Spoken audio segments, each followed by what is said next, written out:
credo che tra i più abbandonati dalle politiche del governo ci siano proprio i produttori, gli imprenditori, i professionisti, quelli che creano lavoro e che sanno che il lavoro non si crea semplicemente distribuendo assistenzialismo, ma mettendo chi può assumere in condizione di farlo, e stiamo crescendo molto proprio nelle regioni del nord perché c'è un interesse su una politica che continua a chiedere meno tasse, meno burocrazia e investimenti pubblici. Le politiche del governo hanno tradito il nord e le imprese, secondo la presidente di Fratelli d'Italia Giorgia Meloni, in Consiglio regionale per annunciare il passaggio dell'ex capogruppo di Forza Italia Massimo Giorgetti tra le file del suo partito.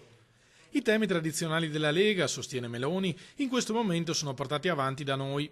Loro sono troppo impegnati nelle liti quotidiane coi 5 Stelle. Questa nazione ha bisogno di un governo che possa effettivamente occuparsi dei suoi interessi e non di stare a litigare con gente tendenzialmente di sinistra dalla mattina alla sera.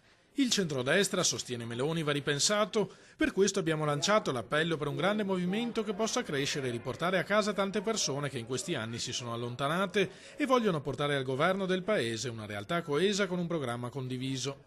È possibile un governo senza il Movimento 5 Stelle, è possibile soprattutto se Fratelli d'Italia, che è oggi il movimento che nel centrodestra ha il più ampio margine di crescita, riesce ad avere la crescita sufficiente, perché la Lega va molto bene ma da sola non è sufficiente per governare. Col passaggio di Giorgetti viene azzerato il gruppo di Forza Italia che all'indomani delle elezioni contava 3 consiglieri.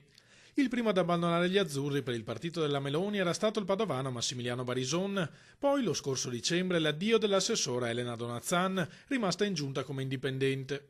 A rappresentare in regione il partito di Berlusconi resta solo Maurizio Conte, eletto però con la lista Tosi.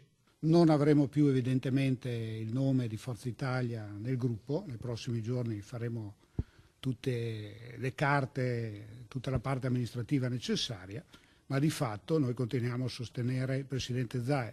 Se poi qualcuno di quelli che l'ha in qualche modo combattuto vorrà prendere la bandiera di Forza Italia, non è un problema nostro.